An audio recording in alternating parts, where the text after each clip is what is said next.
20 से भी ज्यादा एमिनिटीज के साथ 1, 2 एंड 3 BHK अवेलेबल है। शहर के बीचों बीच बन रही DZ सिटी में बुकिंग चालू है और DZ सिटी का काम भी तेजी से चालू है। ग्राउंड+2 कमर्शियल और मुमरा के सेंटर पॉइंट के साथ DZ सिटी आपके लिए एक बेहतरीन ऑप्शन बनता है। ज्यादा जानकारी के लिए दिए गए नंबरों पर कॉल करें या उनकी सेल्स ऑफिस विजिट करें। ठाणे में शिवसेना के पूर्व नगर सेवक के बंगले पर अज्ञातों ने किया हमला, गाड़ियों की तोड़फोड़।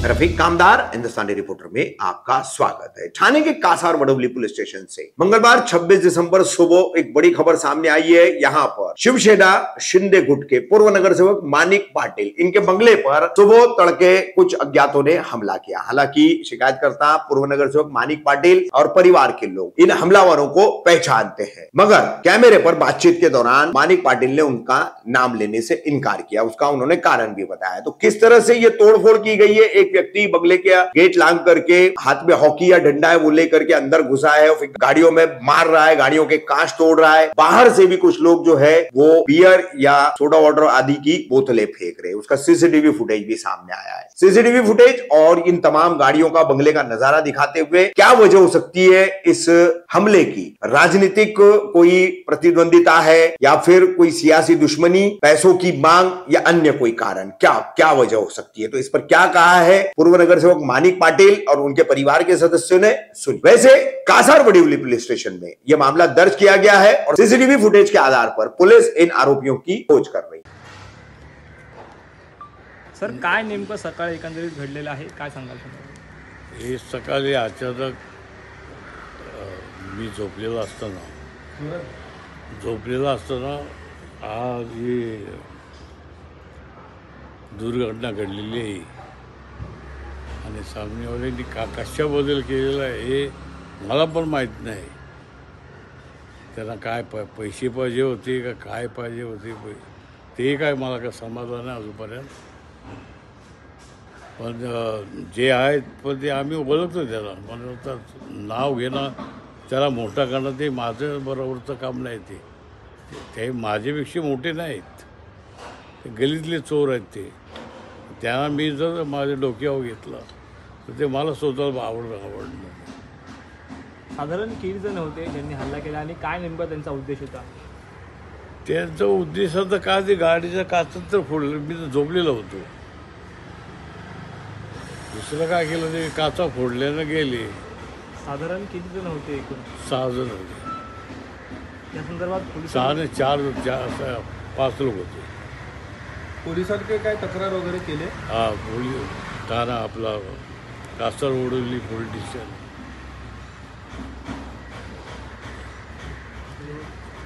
कंप्लीट काय होत होते ते त्यांच्या हातामध्ये। पोलिसांनी काय सांगितलं? आम्ही तपास चालू करतो। शिंदेने पण आपल्याला सहकार्य केलं ना, असं नाही, चांगली वागणूक दिली, बोलायची। याबाबत तुमच्या पक्षाच्या वरिष्ठांशी काय बातचीत वगैरे? नाही, मी नाही केली अजूनपर्यंत।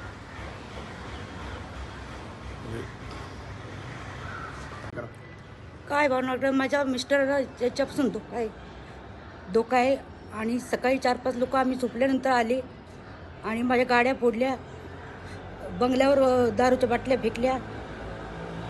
त्यामुळे पोलिसांनी लवकरात लवकर याचा शोध घेऊन त्यांना अटक केलं पाहिजे। काय पहिली रिएक्शन होती जेव्हा कळालं तुम्हाला की हे असं घडलेलं आहे? असं आम्हाला फोन आला तर आम्ही घाबरलो, बाहेर आलो, धावत आलो बाहेर, बघितलं तर आमच्या गाड्या बिड्या सगळ्या फोडलेल्या होत्या। बंगल्यात आमच्या काचा होत्या सगळ्या आतमध्ये, बंगल्याची माझ्या काच पण फुटलेली आहे, बिअरच्या बाटल्या आतमध्ये फेकल्यात, माझ्या टेरेसवर फेकल्यात। इतर कोणाला दुखापत झाली आहे का? तुम्ही सगळे आतच होतात का? आम्ही झोपलेलो होतो, आम्हाला फोन आला तर आम्ही उठलो। दुखापत कोणाला नाही झाली, पण यांना लवकरात लवकर पोलिसांनी शोध घेतला पाहिजे आणि यांचं काहीतरी केलं पाहिजे।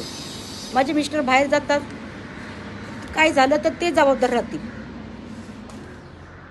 आपल्यासोबत दुःखदायक घटना आहे की असं कधी माझे पप्पा पण एकटे जातात बाहेर, कुठे पण बाहेर राहायला तर एकटे असतात कधी पण, तर ते कधी काय झालं वगैरे तर लोकांनी असं लोकांची मदत करतात. कधी पण काही पैसे वगैरे पाहिजे असतील तर कधी काय कोणाला त्रास वगैरे असेल तर पप्पा जातात तिकडे त्यांच्या इथं. असं तर लोकांचं मदत करणारा माणसाबरोबर पण असं व्हायला लागलं तर ते वाईट आहे. काय वाटतं आता समाजसेवेत तुमचं पूर्ण कुटुंब आहे, 4 ते 5 टर्म तुमच्या घरात नगरसेवक हे पद आहे, सामाजिक कार्य वागळेमध्ये करतात. जेव्हा अशी एखादी घटना घडते तेव्हा मनाला काय वेदना होतात?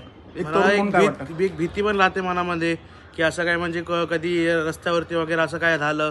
आता ते झोपले होते म्हणून ते कळालं नाही तर आता ते त्यांच्या जीवालाच हल्ला होता एकतर एक गोष्ट तर ते भीती असते. तर झोप पण नाही बरोबर, कसं बाहेरून कधी एकट्या वगैरे आले काय झालं त्यामध्ये पण समजत नाही. म्हणजे नातेवाईकांचे वगैरे फोन आलेत का? नातेवाईकांचे फोन आले की काय झालं सर्व विचारतात. म्हणजे असं सर्वांचा हालचाल म्हणजे ते लोक करतात. म्हणजे शिंदे गटाचे नगरसेवक आहेत तर आता त्यांच्याशी बोलणं करणार आहे नंतर. तर आपण ज्या पक्षात काम करता, आपण शिवसेना शिंदे गटात म्हणजे मुख्यमंत्र्यांच्या मार्गदर्शनाखाली आपण काम करतो. मुख्यमंत्र्यांचं याबद्दल काय फोनवर आपलं बोलणं झालं का? त्यांच्यापर्यंत बातमी पोहोचली आहे का? अजूनपर्यंत काय बातमी त्यांच्यापर्यंत पोहोचली नसेल आणि आम्ही पण फोन करणार आहे. म्हणजे त्यांना कळवणार आहे, भेट घेणार आहे, कळवणार आहे त्यांना पण. काय वाटतंय मग काय राजकीय आकस आहे, सूडबुद्धीने होते? तुला काय वाटतं तरुण म्हणून? म्हणजे असं ते पैशांची मागणीसाठीच आलेले असे आम्हाला तर वाटतंय. का की पप्पा कसे हर जागांवरती मदत करतात, पैशांविषयी देतात, पण ते कसं त्यांची अपेक्षा जास्त होती की मला जास्त पैसे भेटले पाहिजे, असं नाही की कमी द्या तुम्ही. पण जेवढं ते करू शकतात मदत तेवढी ते करतात. आता काय पूर्ण पाटील कुटुंबाची काय भूमिका असणार आहे पुढे? काय कसं आहे, पोलिसांनी काय सहकार्य केले?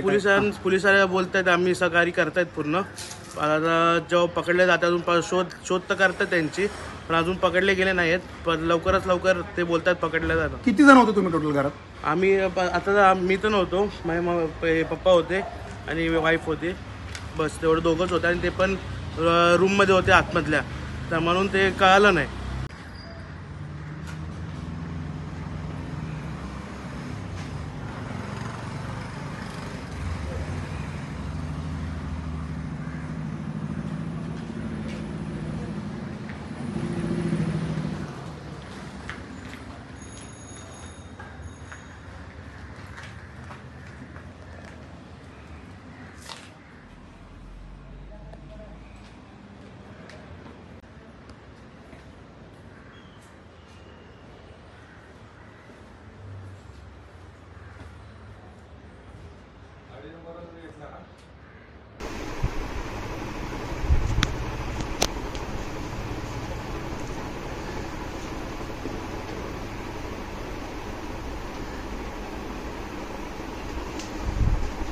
त्यांच्यान पण एकदम शूटिंग करतो बघ.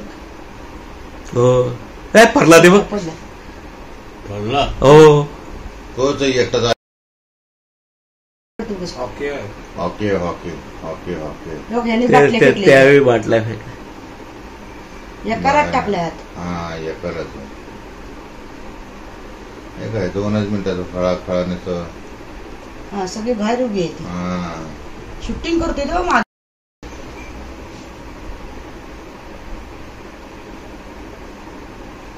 गेलं लगेच.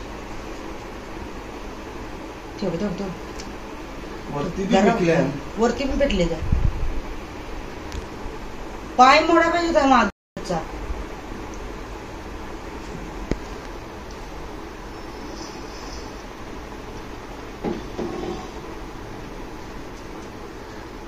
रोग्याचा पाक लंगडलाय तो, लंगडलाय तो, पडला तो.